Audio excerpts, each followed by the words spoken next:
ndabaye ikaze mwese mukomeye gukurikirana ETBC TV mukaba muri kumwe na Angeli Chimira size 611 nibibagiye kugira subscribe share like na comment kugira ubashe kuronka ibikorwa bishasha bica kuri TV yanyu ETBC TV no musikaba tubafitiye makuru menshi asanzwe avuga muri za Amerika zigiye zitandukanye no ku mugabane wa Burayi aho tugenda turaca mu iganwa zimwe zigiye kugaruka muri saison y'2023 ishira 2024 turaca muri Premier League mu gihugu cy'Ubwongereza duce mu gihugu cya Espagne muri La Liga duce no muri Ligue 1 mu gihugu cy'Ubufaransa turabaye ikaze rero mu banda imudukurikirana kugira mubashe kuronka n'amakuru menshi agenda aravuga muri za Amerika zigiye zitandukanye. Welcome. Amakuru yacu kuno munsi reka tuyahere muri La Liga duhereye mu mugwi wa Real Madrid. Inyuma yo kwisanga umugwi wa Real Madrid ugiye gutangura saison udafise nimero 9 uzogendera ko muri saison igiye kuza bikaboneka ko umugwi wa Real Madrid wari wifuza kuzosinyisha umukinyi Kylian Mbappé ariko dossier ya Kylian Mbappé ikaba iri kwiragenda uko umugwi wa Real Madrid utari vyifuza. Nuko umugwi wa Real Madrid wasinyishije nimero 9 ari we Jose Muziko yavuye mu mugwi wa Espanyol Barcelona wakorose cicaro ariko umugwi wa Real Madrid ukabona ko umukinyi Jose atobasha kuheka saison yose igiye kuza umugwi wa Real Madrid ukaba waci ufata inguvu zose n'amafaranga ugarondera umukinyi Kylian Mbappé aho biboneka ko umukinyi Kylian Mbappé atarabasha kuba convaincre n'umugwi wa Real Madrid kugira usinyire muri saison igiye kuza nuko umugwi wa Real Madrid wisanze muri kindi kibazo. Ati ico kibazo umugwi wa Real Madrid wisanze mu kibazo nyabaki nuko hari ku munsi wa kane aho umugwi wa Real Madrid wari mu myimenyerezo aho umunyegori wayo Thibaut Courtois yaje kugira imvune ryo kuvi agasohoka ikibuga n'amarira menshi cyane bikavugwa ko umunyegori Thibaut Courtois agiye kumara amezi agera kuri 6 canke agera ku 8 ari hanze y'ikibuga rero umugwi wa Real Madrid ukaba wisanze udafise umunyegori uzosamisha muri saison igiye kuza udafise na nimero 9 uzokinisha comme numero 9 d'option azobaza kutsindira bisindo vyishi muri saison igiye kuza. Rero mu kwisanga umaze kubura abakinyi babiri kwizo mande zose ari zibiri umugwi wa Real Madrid ukaba ukurarondera icambere waciye wihutira no kurondera umunyegori azoza gusubirira umunyegori Thibaut Courtois yagize ikibazo c'imvune ku munsi wa kane ari mu myimenyerezo. Rero umunyegori ariko aravugwa cyane n'umunyegori Yassine Bono Muzi asanzwe asamira umugwi serukiye igihugu wa Maroc n'umugwi wa FC Sevilla mu gihugu ca Espagne nuko umunyegori ariko araronderwa n'umugwi wa Real Madrid kandi bikavugwa ko ibiganiro biko bigenda neza hagati y'umugwi wa FC Sevilla n'umugwi wa Real Madrid byo gusinyisha umunyegori wayo Yassine Bono akaza gusubirira umunyegori Thibaut Courtois aho byabonetse ko umugwi wa Real Madrid ticizere umunyegori wayo ari we André Ronin afata ikibanza ca kabiri bikaboneka ko umumenyereza w'umugwi wa Real Madrid Carlo Ancelotti yifuza gusinyisha undi munyegori azoza gusubirira Thibaut Courtois bivugwa ko azogaruka mu kwezi kwa gatatu cyangwa kwezi kugira kane ku mwaka uza wa 2024 na kane. Hariho n'abandi banyegori babiri umugwi wa Real Madrid ukurarondera nuko urifuza n'umunyegori David Dogi muzi ko yarasamira umugwi wa Manchester United inyuma yo kurangiza amasezerano n'umugwi wa Manchester United. David Dogi akaba ari agent libre atamugwi arabasha gusinyira mu saison igiye kuza nabone biravugwa ko Nyarige asanzwe ari umunyegori munya Espanyol bivugwa ko nawe ashobora kuza gusamira umugwi wa Real Madrid. Uwundi munyegori agira gatatu umugwi wa Real Madrid kurifuza mu gihe wobura abanyegori bagira kuri babiri nuko wifuza ko cugarukana umunyegori wayo ariwo Keylor Navas muzi ko yabasha kugira ibiye byiza ari kumwe n'umugwi wa Real Madrid aho yatahukanye na za Champions League zitandukanye Champions League 3 zikurikirana. Uwo munyegori rero yasize amateka mu mitima y'abafana n'abakunzi b'umugwi wa Real Madrid bikavugwa ko umugwi wa Real Madrid nawone wo musinyisha mu gihe wobura abo banyegori babiri wo hitamo kugarukana umunyegori Keylor Navas akaza gusamira umugwi wa Real Madrid. Kaba turindiriye kuraba mu banyegori batatu agati ya Yassine Bono hamwe n'umunyegori David Dogi gushirako na Keylor Navas mu banyegori batatu ninda zoronka amahirwe yo gusubirira umunyegori Thibaut Courtois w'umubirigi yabashe kugira imvune mu mimenyerezo ku munsi wa kane ari kumwe n'umugwi wa Real Madrid. Tugiye mu mugwi wa FC Barcelona nuko inyuma yaho bibonetse ko umugwi wa FC Barcelona wifuza umukinyi Neymar Junior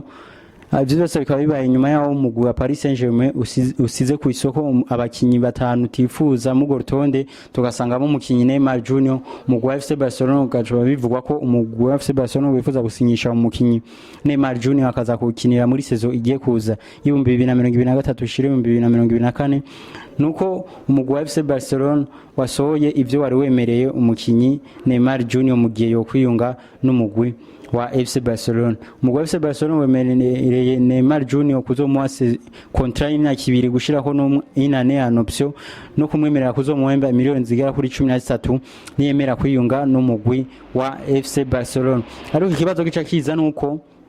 ibyo byose umugwi wa FC Barcelona wabikora wibaza ko umugwi wa Paris Saint-Germain uzorekura ku buntu umukinyi Neymar Junior. Uko byavugwa ko umugwi wa FC wa Paris Saint-Germain woca urezira contrat warufitanye no mukinyi Neymar Junior, hama Neymar Junior agasohoka ari agent libre ataguze urufaranga na rumwe n'umugwi wa FC Barcelona. Ariko kuno munsi nuko umugwi wa Paris Saint-Germain wasohoye itangazo uvuga ko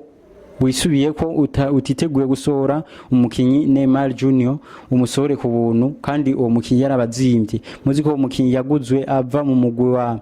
FC Barcelona mu 2017 aguzwe miliyoni zigera kuri 222 n'umugwi wa Paris Saint-Germain. Umugwi wa Paris Saint-Germain rero kavuga ati nitwosohora umukinyi Neymar Junior ku buntu, mu gihe twe turabona n'umukinyi Kylian Mbappé na wene yoba agiye gusohoka ari yaranse kuva mu mugwi wa Paris Saint-Germain, arindiriye gushika mu 2024 kugira asohoke ku buntu na wene ati ni turi pre yo gutakaza abo bakinyi babiri basohoke ku buntu ku mugwi wacu wa Paris Saint-Germain. Rero ivyo byose umugwi wa FC Barcelona ukaba waciwe wisubirako, ukaba waciwe ufata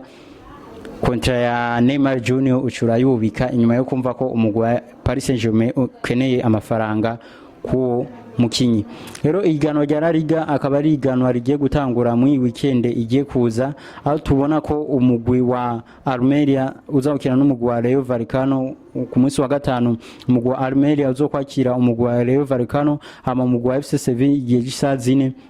wakire umugwi wa FC Valence. Hama ku munsi wa gatandatu nuko umugwi wa Real Sociedad uzokwakira umugwi wa Girona, umugwi wa Las Palmas kwakira umugwi wa Mallorca, hama umugwi wa Atletico Bilbao ku kibuga San Mamés kwakira umugwi wa Real Madrid. Nuko umugwi wa Real Madrid uzokina urukino rwabo rwa mbere mu igana rya La Liga wakira umugwi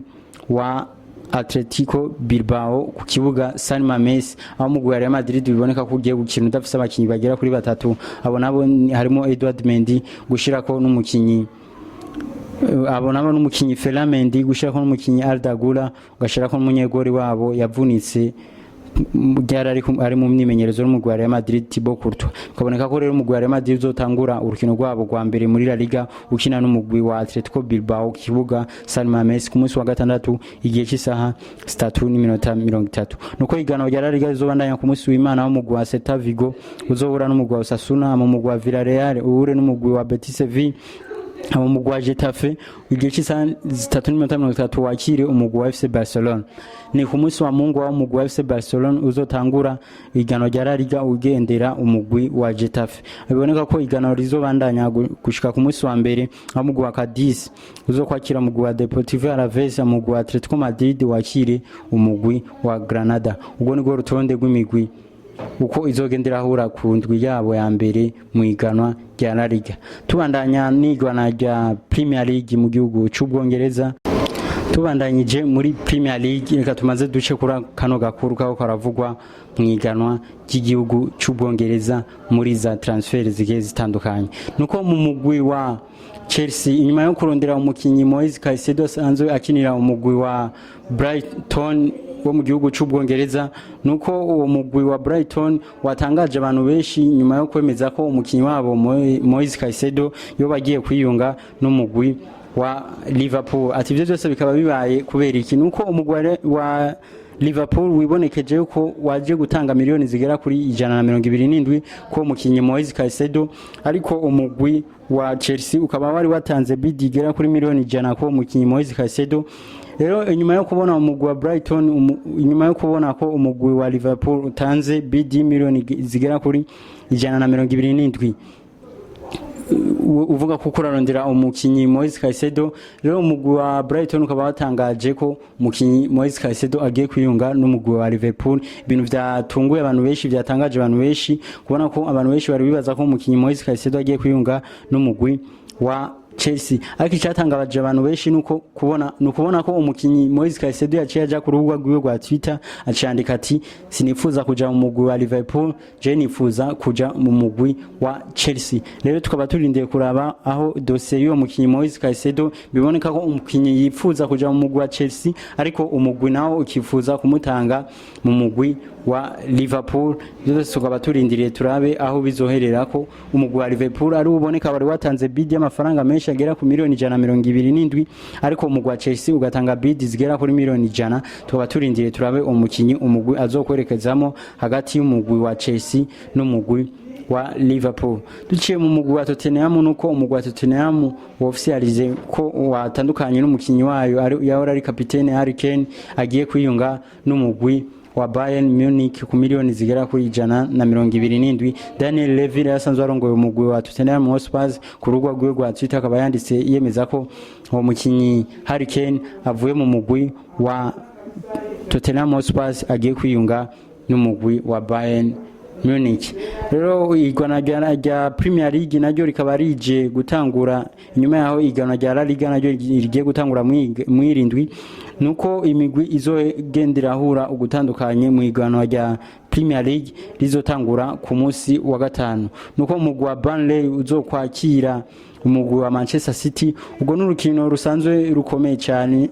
ruzorabwa n'abantu benshi kubera ko umumenyereza w'umugwi wa Burnley numumenyereza Vincent Kompany muzi ko yahoze ari umukinyi w'umugwi wa Manchester City akabana kapitene emblematike y'igihe kirekire ari kumwe n'umumenyereza Pep Guardiola. Rero akaba ari trouvaille entre y'uwahora ari umukinyi n'umumenyereza wiwe bagiye guhura bose arabamenyereza aho ndavuga hagati ya Vincent Kompany asanzwe ari umumenyereza wa Burnley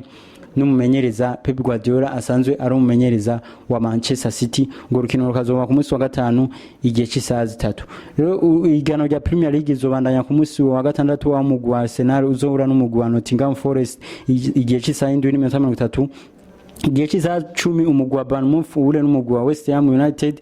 Igihe cy'isaha 10 kandi umugwi wa Brighton Hove Albion uhure n'umugwi wa Luton Town uherutse kuduga icicaro muri sezo irangiye. Nuko urukino ruzobandanya inkino zizobana ziba igihe cy'isaha 10 hariho n'urukino rwa Everton uzohura n'umugwi wa Fulham hamwe n'umugwi wa Sheffield United wakira umugwi wa Crystal Palace hamwe n'umugwi wa Newcastle United uzo wakira umugwi wa Aston Villa igihe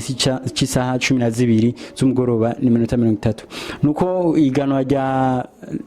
Premier League izobandanya ku munsi w'Imana umugwi wa Brentford igihe cy'isaha 9 wakira umugwi wa Tottenham Hotspur